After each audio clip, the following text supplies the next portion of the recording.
If you've been struggling to stay alive in UVHM5, then you'll want to try this Vex build. Now in this build guide, we're going to be focusing on the green tree of Vex. Now within this tree, best skills will actually just depend on what you want. Grave sights will be very good for critical damage, but the projectile speed is currently bugged for the skill, and the gun handling will reduce the projectile speed.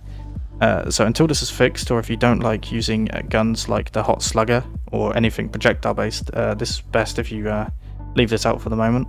So that's why I currently have Volatile Essence, which is just some extra splash damage. Another good pick is Leech and Attunement.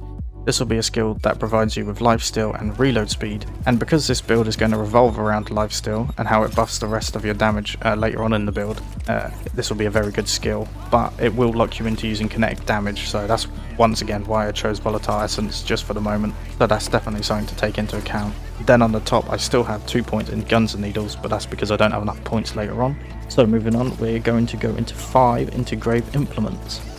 This is going to be great for increasing your gun damage, and with all the buffs later on with Grave Power, which is our next skill, you'll be getting over 120% gun damage.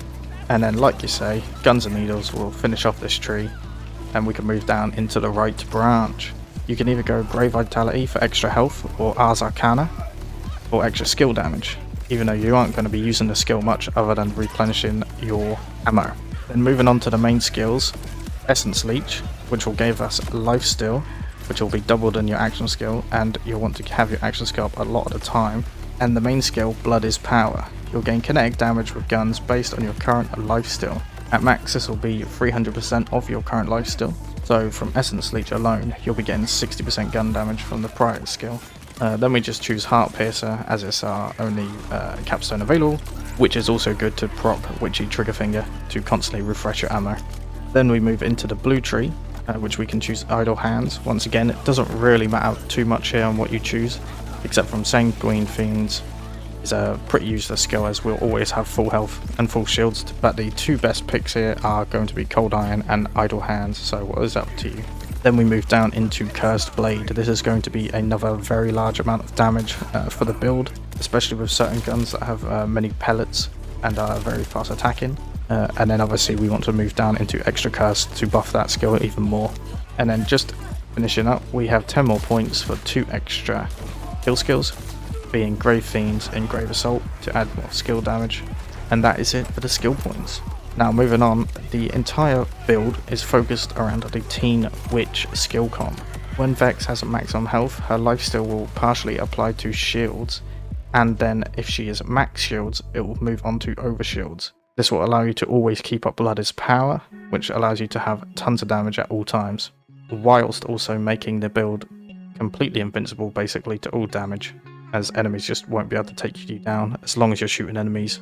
Then moving on to the gear, let's start on the Fireworks shield. This is the best shield for most builds in the game at the moment for the raw damage, but this will also proc the lifesteal.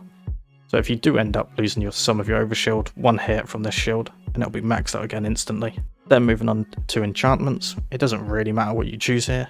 Whatever weapons you like using, definitely choose more of that enhancement. For example, I like using the Vladoff underbarrels, so I use that enhancement, but I do have an assortment just to change between. The firmware itself can be dependent on what you want as well. This is a very interchangeable build, so you can use whatever weapons and gears you want, to be honest. I found the weapons work in any sort of capacity really. I've picked up green Ripper weapons and they work perfectly, but Deadeye is a very good choice, as well as Bullets to Spare, as these are probably the 2 best in the game at the moment.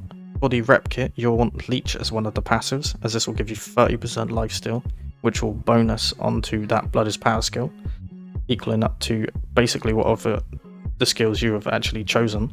I got a very lucky rep kit with Leech and Amp here, which is a top pick to be honest for me. However, using the triple bypass will allow you to get your action skill back up faster due to a specialization we'll talk about in a second, but the triple bypass, from what I know, can only spawn with 1 perk, so you won't be able to get both Amp and Leech on it. Then for your ordnance, you'll want to use the Vivisecting Thrower Knife, which will allow you to crit, as this will also proc the Curse Damage crits, which will give that 200% bonus at all times. Or you could use any sort of different ordnance for mobbing. The bottled lightning is also a very good option. Now moving on to specializations. Like I said, now with caffeine is the specialization which will allow you to proc your action skill just by spamming the triple bypass. But other good specializations include close quarter combat, as you'll be knifing enemies to get that extra curse attack in the first place, so this will give you an extra 30% fire rate on top of that. Ordnance damage will also get buffed if you want to play with the bottled lightning or others, so this is another very good pick. The best defense is also another good perk. The best defense is also another good specialization perk, but I do currently not have this. But the extra damage will always be proccing, as you'll always be at full health or shield. Really though, it's mainly up to you on what you choose here. Now, certain weapons that work very good with this build are melee 1 shotguns with the beam tosser. The convergence is another good weapon with the many pellets it fires. Taser weapons on Vladoff SMGs are also very strong, as well as shotguns on Vladoff assault rifles. Kaigawa's Revenge, anything that has many pellets and fires very quickly works well, like the Aegon's Dream, that also can work very well. Something that works perfect for this build is the Oh My God, the legendary melee 1 beam SMG. This works very well, as you'll always have a overshield and you'll get that extra damage bonus, but you will obviously have to change off the fireworks for that. So now, an alternative version of this build is you can go into the red tree, sacrificing everything in the blue tree, to then get down into Icy Attunement, which can be very fun for cryo ordnance, which we'll talk about in a second. So first of all, you just want to go 5 points into enchantment for the extra kinetic damage that it gives, which will bonus onto the Blood is Power. Moving on to the next skills down, you don't really need any of these, so we'll just put points into Hasty Fiends for the movement speed, and the Grave Sustenance, which will actually keep up your active skill most of the time, even though it's only 10%. Then we choose Mourning for the next skill.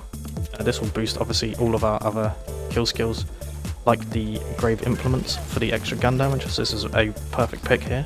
Then we move on to Icy Attunement, which will be great for cryo ordnance weapons.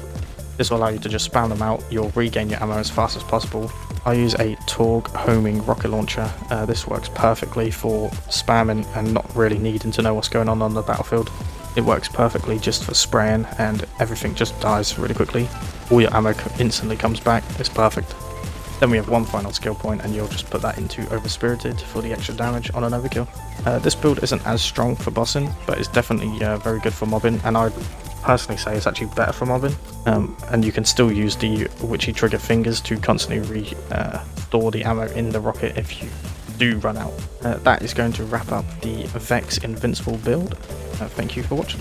Now, the method you'll actually want to use when fighting bosses is you will need to activate everything. So you'll want to use your melee attack to activate Cursed Blade. Here I added on Geist Wave as an augment, and then you throw on your throwing knife and simply the boss just melts. So that is going to wrap up the Vex Invincible build. Thank you for watching.